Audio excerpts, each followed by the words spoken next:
네, 오늘 아침에 우리에게 주시는 하나님의 은혜의 말씀은 출애굽기 4장 1절에서 9절까지의 말씀입니다. 출애굽기 4장 1절에서 9절까지의 말씀 다 같이 합독하도록 하겠습니다. 모세가 대답하여 가로되 그러나 그들이 나를 믿지 아니하며 내 말을 듣지 아니하고 이르기를 여호와께서 내게 나타나지 아니하셨다 하리이다. 여호와께서 그에게 이르시되 내 손에 있는 것이 무엇이냐? 그가 가로되 지팡이니이다. 여호와께서 가라사대 그것을 땅에 던지라. 곧 땅에 던지니 그것이 뱀이 된지라. 모세가 뱀 앞에서 피하매 여호와께서 모세에게 이르시되 내 손을 내밀어 그 꼬리를 잡으라. 그가 손을 내밀어 잡으니 그 손에서 지팡이가 된지라. 또 가라사대 이는 그들로 그 조상의 하나님 곧 아브라함의 하나님 이삭의 하나님 야곱의 하나님 여호와가 내게 나타난 줄을 믿게 함이니라 하시고 여호와께서 또 가라사대 내 손을 품에 넣으라 하시매 손을 품에 넣었다가 내어보니 그 손에 문둥병이 발하여 눈같이 흰지라. 가라사대 내 손을 다시 품에 넣으라 하시매 그가 다시 손을 품에 넣었다가 내어보니 손이 여상하더라. 여호와께서 가라사대 그들이 너를 믿지 아니하며 그 처음 이적의 표징을 받지 아니하여도 둘째 이적의 표징은 믿으리라.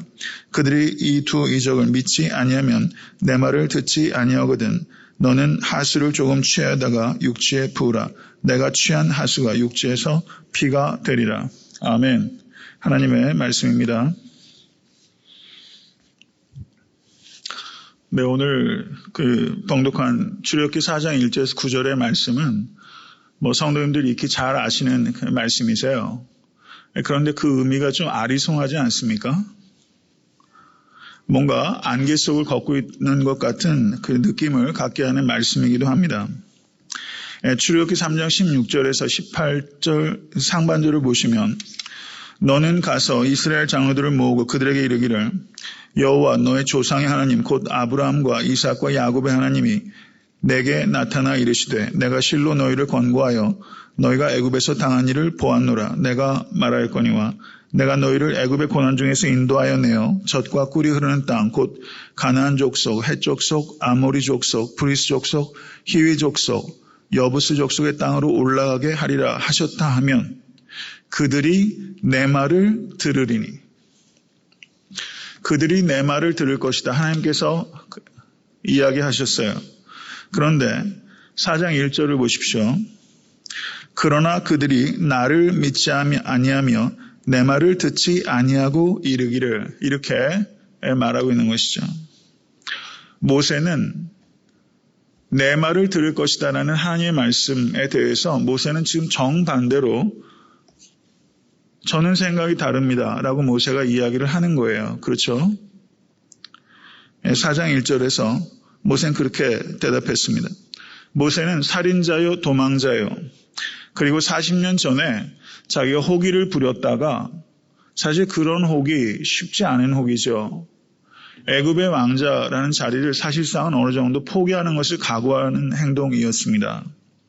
그런데 이스라엘 백성으로부터도 그 권위가 전혀 인정받지 못했던 말하자면 쓴 기억이 있는 것이죠. 그래서 지금 모세는 하나님께서 저들이 내 말을 들을 것이다 라고 이야기를 하지만 제 생각은 전혀 그렇지 않습니다. 제 말을 어떻게 듣겠습니까? 이렇게 지금 모세가 이야기하고 있는 것입니다. 모세는 이스라엘 백성들의 반응에 대해서 하나님의 생각과 자기의 생각은 다르다는 것을 분명하게 지금 언급한 거예요. 그런데 출애굽기 4장 29절에서 31절을 보시면 한번 보시죠. 출애굽기 4장 29절에서 31절. 모세와 아론이 가서 이스라엘 자손의 모든 장로를 모으고 아론이 여호와께서 모세에게 명하신 모든 말씀을 전하고 백성 앞에서 이적을 행하니 백성이 믿으며 여호와께서 이스라엘 자손을 돌아보시고 그 고난을 감찰하셨다함을 듣고 머리 숙여 경배하였더라. 백성들이 믿었어요. 하나님 말씀대로 된 것처럼 보여요. 출애굽기 14장 31절을 보시면 이스라엘이 여호와께서 애굽 사람들에게 베푸신 큰 일을 보았으므로 백성이 여호와를 경외하며 여호와와 그 종 모세를 믿었더라. 분명히 하나님의 말씀대로 된 것처럼 보여요. 그런데 출애굽기 6장 9절을 한번 보십시오.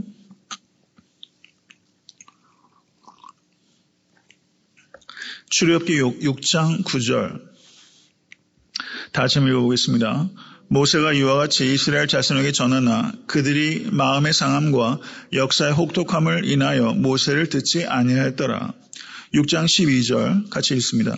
모세가 여호와 앞에 고하여 가로되 이스라엘 자손도 나를 듣지 아니하였거든 바로가 어찌 들으리이까 나는 입이 둔한치아니이다.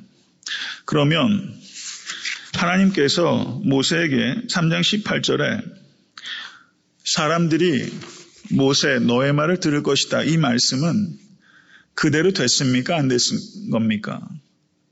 이스라엘 백성이 말을 들을 때도 있었고 안 들을 때도 있었잖아요. 그러니까 모세가 내가 가서 하나님의 말을 전해도 이스라엘 백성이 듣지 아니할 것이다 라는 것은 일리가 있는 얘기고 실제 그렇게 되기도 했잖아요. 그렇지 않습니까?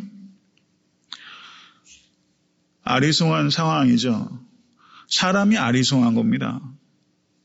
사람이 말을 듣기도 하고 말을 듣지 않기도 하고 사람이 말을 믿기도 하고 안 믿기도 하고 모세의 말을 듣다가 안 듣다가 모세를 믿다가 안 믿다가 그런데 이스라엘 백성들의 이 행태가 우리의 행태 아닙니까? 우리가 성경이 하나님의 말씀이라는 것을 믿는데도 이 말씀을 믿는 것 같이 살다가 안 믿는 것 같이 살다가 이게 사람이잖아요. 모세가 지금 하나님께 제기한 이 질문은 굉장히 중요한 질문이죠. 지도자의 권위에 대한 문제입니다. 어떤 공동체든지 지도자의 그 영적 리더의 권위가 주어지지 않으면 사실상은 뭘 할 수 있겠어요? 더군다나 430년 동안 있던 그 애굽에서 물론 거기에 학정이 엄청나게 힘든 일이지만 거기에서 나오는 것 역시 보통 두려운 일 아닙니다. 하나님께서는 모세가 문제 제기한 것에 대해서 충분히 일리가 있다고 받아들이셨어요. 그렇기 때문에 이 믿음이 없는 녀석아 라고 하나님께서 모세를 막 억누르지 아니하시고 모세에게 3가지 이적을 보여주셨습니다. 2가지 이적은 그 자리에서 보여주셨고 1가지 이적은 추후에 10가지 재앙 중에 첫 번째 재앙으로 나타나게 될 것입니다. 하나님께서는 질문을 가볍게 여기지 아니하세요. 일리가 있는 질문들, 그런 질문에 대해서 하나님께서 매우 진지하게 받아들이고 계신다라는 것을 우리가 볼 수 있게 되는 것입니다. 하나님께서는 인간 행동이 매우 불확실하고 인간 행동이 막 널뛰는 거를 하나님께서 아시는 거예요. 인간은 그렇게 논리적이지 않아요. 일관적이지 않아요. 이스라엘 백성들의 여러 가지 반응들을 보면서 인간이 가지고 있는 그 취약성, 그리고 내 자신이 가지고 있는 그런 취약성들을 우리가 보게 되는 것입니다. 4장 5절 한번 보십시오. 또 가라사대 이는 그들로 그 조상의 하나님 곧 아브라함의 하나님 이삭의 하나님 야곱의 하나님 여호와가 내게 나타난 줄을 믿게 함이니라. 이 이적을 통해서 하나님이 누구신지를 믿도록 하기 위한 것이 하나님의 목적이에요. 그런데 8절을 보십시오. 여호와께서 가라사대 그들이 너를 믿지 않으며 그 처음 이적의 표징을 믿지 아니하여도 둘째 이적의 표징은 믿으리라. 첫째 이적의 목적이 믿음을 위한 것인데 그 이적도 믿지 아니하는 사람들이 있을 것이다. 하나님께서 예상하셨잖아요. 그리고 지팡이가 바로의 지팡이를 삼켰을 때에도 바로가 마음이 강팍해 돼서 믿지 않지 않습니까? 2번째 이적을 주셨어요. 그런데 둘째 이적의 표징은 믿으리라. 그런데 9절의 말씀 보십시오. 그들이 이 2 이적을 믿지 아니하면 내 말을 듣지 아니하거든. 믿으리라 말씀하시고도 믿지 아니하거든. 이렇게 말씀하고 계시잖아요. 하나님께서는요, 인간을 아세요. 하나님께서는 우리를 아시고 하나님께서는 나를 아십니다. 여기에 나오는 믿으리라 하시고서 믿지 아니하거든 하시는 이 하나님의 그 말씀을 우리가 깊이 생각해야 됩니다. 두 이적을 믿지 아니하거든 너는 하수를 조금 취하여다가 육지에 부으라. 내가 취한 하수가 육지에서 피가 되리라. 이렇게 하나님께서 말씀하셨습니다. 성도 여러분, 오늘 본문 말씀을 통해서 그러면 오늘 본문의 이적이 도대체 하나님께서 이 세 가지 이적을 통해서 말씀하시고자 하는 핵심이 뭘까요? 모세는 내가 이스라엘 백성에게 가서 얘기를 한들 저는 도망자요, 살인자요, 저한테는 아무 권위 없습니다. 사람들이 내 말 믿겠습니까? 그러면 이적을 주시면서 이 이적을 보여주면 사람들이 믿을 것이다. 그런 얘기가 아니잖아요. 믿지 아니하거든 이런 얘기가 나오고 실제 상황은 어떻습니까? 이 세 가지 이적을 통해서 이스라엘 백성들이 모세를 전적으로 믿었나요? 하나님을 전적으로 믿었나요? 그렇지 않죠. 10가지 이적을 보고서도 그리고 광야에서 숱한 기적을 보고서도 심지어 예수 그리스도의 수많은 이적을 보고서도 예수를 십자가에 못 박지 않습니까? 그러면 오늘 보여준 이 이적들은 그러면 모세에게 무엇을 알려주는 그 핵심이 어디에 있는 것일까요? 요한복음 2장 23절에서 24절에 유월절에 예수께서 예루살렘에 계시니 많은 사람이 그 행하시는 표적을 보고 그 이름을 믿었으나 예수는 그 몸을 저에게 의탁지 아니하셨으니 이는 친히 모든 사람을 아심이요. 그리고 요한복음 4장 48절에 예수께서 가라사대 너희는 표적과 기사를 보지 못하면 도무지 믿지 아니하리라. 요한복음 12장 37절 이렇게 많은 표적을 저희 앞에서 행하셨으나 저를 믿지 아니하니. 표적과 믿음의 관계를 우리가 좀 생각해야 될 필요가 있다는 것입니다. 그런데 요한복음 20장 31절은 예수께서 제자들 앞에서 이 책에 기록되지 아니한 다른 표적도 많이 행하셨으나 오직 이것을 기록함은 너희로 예수께서 하나님의 아들 그리스도이심을 믿게 하려 함이요 또 너희로 믿고 그 이름을 힘입어 생명을 얻게 하려 함이니라. 여기에서 요한복음에서 내내 이 표적에 대해서 좀 부정적으로 표현이 된 거잖아요. 세메이언, 똑같은 단어입니다. 표적을 행하셨으나 저들이 믿지 아니하였다. 근데 요한복음에 기록된 이 표적들은 믿음을 얻도록 하기 위한 것이다. 또 이렇게 말을 하고 있다는 말입니다. 성도 여러분, 우리가 깊이 생각해야 됩니다. 표적을, 이적을 본다고 하는 것이 믿음을 이끌어내는가 하는 문제예요. 이적이 행해지면요, 사람들은 환호하고 감탄합니다. 그건 거의 100%예요. 이적이 나타나면 사람들이 환호해요. 열광합니다. 그 사람들이 구름대처럼 몰려들어요. 그런데 그것이 참된 믿음으로 반드시 이어지는가? 이적을 보고서 사람들이 몰리는데 이적을 행하시는 분이 누구신가를 깨닫지 못하고 이적을 행하시는 분과 만나지 못하고 이적을 행하시는 분에게 순종하지 못하면 이적을 경험하는 건 아무 의미가 없어요. 이적을 사랑하는 게 아니라 이적을 행하시는 분을 사랑해야 됩니다. 그리고 이적을 행하시는 분을 만나야 돼요. 그런데 사람들이요, 이적을 행하시는 예수께서 뭘 이야기하는지는 관심이 없고 그 이적이 내 문제를 해결하는가 못하는가 여기에만 관심이 있는 거예요. 그런데 어느 순간 예수께서 이적을 행하지 아니하시고 십자가에 달리시니까 사람들이 다 떠나요. 이적을 행하지 않거나 이적이 이제 루틴이 되거나 만나처럼, 그리고 그 이적이 나의 이익과 신학과 나의 입장과 부합하지 않으면 그 이적을 행하는 사람을 죽입니다. 예수께서 나사로를 죽은 자 가운데서 일으키셨잖아요. 그런데 사두개인들은 부활을 믿지 않는 신학적 입장을 가지고 있던 사람이에요. 그러니까 이적을 행하는 예수는 말할 것도 없고 나사로조차 죽이자. 그래야지만 자기 신학적 입장을 지킬 수 있으니까요.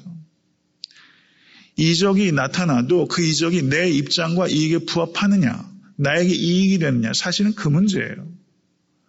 만약에 그것이 부합하지 않으면 죽입니다. 그게 사람이에요. 성도 여러분, 하나님께서는 지금도 이적을 행하시는 하나님이십니다. 근데 그것은 우리가 알라딘 마술램프를 문지르듯이 그렇게 하나님을 우리가 조작할 수 없어요. 하나님의 이적은 주권적으로 자유롭게 매우 드물게 나타납니다.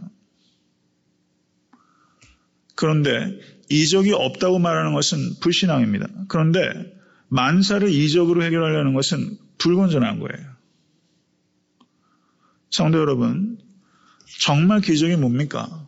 예수 그리스도의 십자가예요. 예수 그리스도를 인격적으로 만나면요, 삶이 기적으로 가득해요. 하루하루 살아있는 게 기적이에요.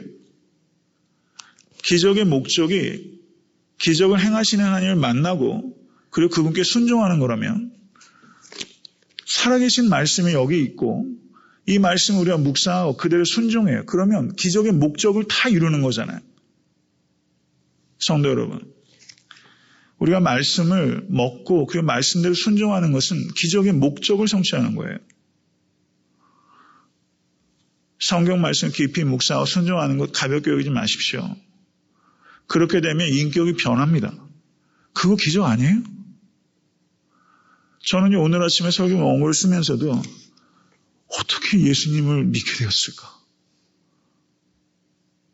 저는 아직도요, 많은 것들이 안개 속에 있어요. 성경을 읽어도요. 근데 그게 제가 하나님을 전적으로 믿는데 한두 개 문제가 안 돼요. 예수님을 믿게 되고 예수님께서 나를 사랑하신다는 걸 알고 예수님을 내가 사랑하고 그 일을 위해서 삶을 드리길 원하고 하는 이런 일들이 제게는 기적입니다.